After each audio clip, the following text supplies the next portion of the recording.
Syederalun, India tengah menghadapi kondisi sulit akibat dihantam gelombang kedua virus corona.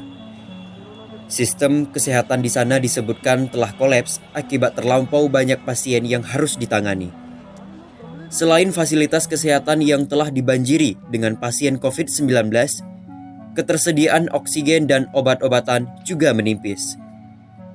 Bahkan, tempat-tempat kremasi juga kewalahan menangani antrean jenazah yang menunggu dibakar. Mengingat mayoritas masyarakat India menganut agama Hindu, maka prosesi penanganan jenazah adalah dengan cara dikremasi.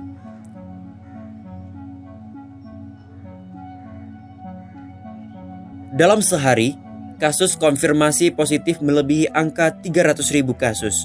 Hal ini sudah terjadi setidaknya dalam 15 hari terakhir. Sementara itu, tingkat kematian juga tak kalah tinggi. Dalam sehari, jumlah kematian akibat COVID-19 di negara itu mencapai lebih dari 2.000 kasus.